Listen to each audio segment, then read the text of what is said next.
The Babaquivari Mountains can be seen 80 miles away, in Nogales, Tucson, and certainly into Mexico. Babaquivari is sacred to the Tohono O'odham people and the home of I'itoi, the creator.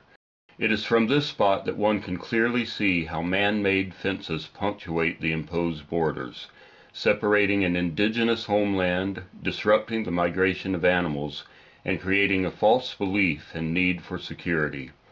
This craving for security has resulted in thousands of deaths of disenfranchised migrants within sight of Babaquivari.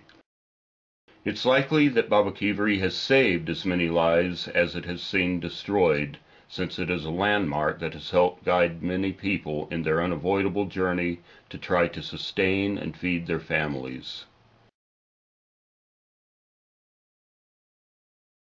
This tower is part of the Tucson 1 tower array, which is part of what is called SBI-NET, Secure Border Initiative Net.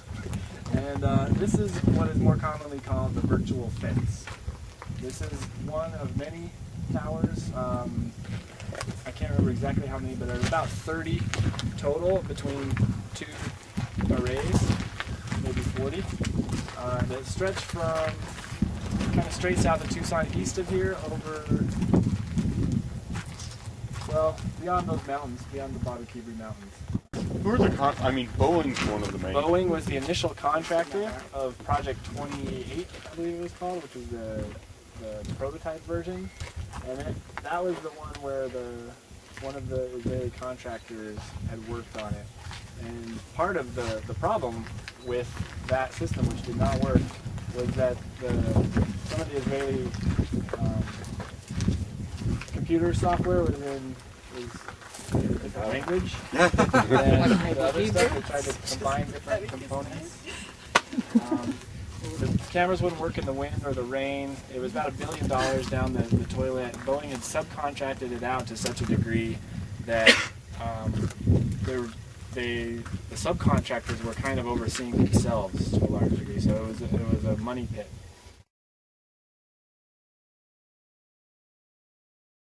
The Sasabe border crossing is nearly always empty, even in the middle of the day. But on either side of the fence, the desert is littered with the bodies of undocumented workers who succumb to desert conditions while trying to enter the United States. Every day, families forcibly displaced by economic collapse are funneled into the harshest terrain by border militarization.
I believe it was 2006, and I was crawling under this fence. Obviously, if you're crossing through the border region, you're going to come across a lot of barbed wire. So people always go over, under, and through these fences, dozens of times on their journeys. And this might have been, one too many for him. He wasn't able to get back up and keep going. No one knows exactly what happened, but like I say, he hadn't been gone for very long when the ladies from the Samaritans found him. So, a lot of places like this, because Border Patrol or the Sheriff's Department or the medical examiner or whoever, they usually put a GPS coordinate in where someone is found. And so when I was working with No More Deaths a lot, I did a lot of the desert aid work, walking around these areas, and I put a lot of that information into my GPS. And a lot of them are sites like any other. You know, if this little shrine wasn't here for this gentleman, you know, you wouldn't think to come down in the middle of these trees and this grass, and that's what a lot of these sites look like, you know, like any other place around here. And there's a lot of them.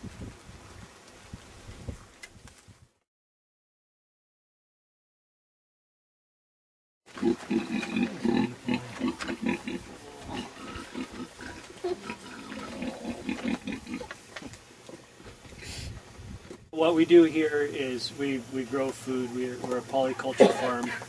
We raise grass-fed beef, pasture-raised hogs, laying hens. We've been doing broiler chickens and turkeys the last 4 years. We're almost done with that, and we're not doing that anymore next year.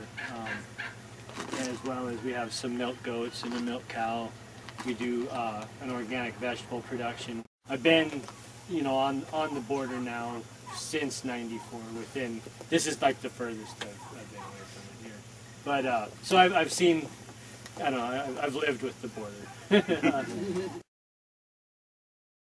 Through here, we have a lot of traffic, but we're not impacted by the immigrant traffic the way a lot of people perceive.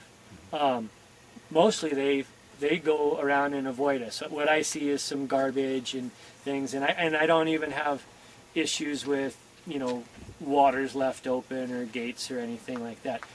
I mean, it does happen, but it happens more often with Border Patrol. You know, another story was we run electric fence in these fields, and I had quite a few more cows at that point, which they come and go as I butcher and they grow and whatever.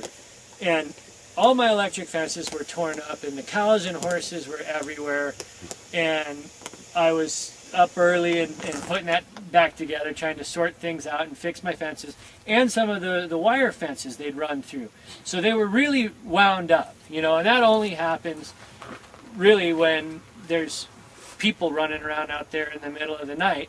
And so the Border Patrol had been in pursuit and was chasing people through my pastures, chasing the horses and cows around and demoing everything. But the thing that aggravated me to no end was, for the rest of the morning, the Border Patrol sat on the hill and surveilled me like I was some criminal, and the sheriff's office kept going, stopping and pulling up, and then they'd come around here, and, you know, they were conducting whatever they were doing, but I was in the center of it, and the glasses were on me the whole time, like I was gonna like pull a bale out of the pasture that they had missed or something. And, you know, I've had other times where I've got Border Patrol running around in the landscaping at 9:30 at night, 2 or 3 vehicles, and you go out and you stop them, or try to stop them. 2 of them went past me, and I had to jump in front of the 3rd vehicle, and I had my mag light, so I put it in his eyes, you know. And I said, "What do you think you're doing?" "Well, there's dopers down there." I said, "There's dopers there every night." I said, "What happens? The only problem is when you're chasing them, and you're gonna run them through my fields. You're gonna put them in my yard. I've got kids. I don't need you in here." "Well, it's dangerous." I said, "No, you're dangerous." I said, go away." Anytime you put somebody, back them into a corner, whether they're coming up here for work or they're leaving a terrible situation or they're running drugs, if you back them into a corner, now they're volatile.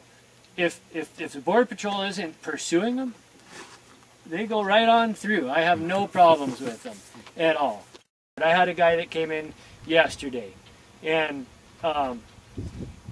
it's a terrible situation. We're always a little reticent about exactly what we do. And I mean, for a while we had people coming in and we were letting them use the phone off and on, whatever, and then we just got really scared about that. And so basically, and we have lots of interns and whatever, what I explain to the people who work for me is you can never not be humane. You can't deny anybody food and water or assistance when they need it.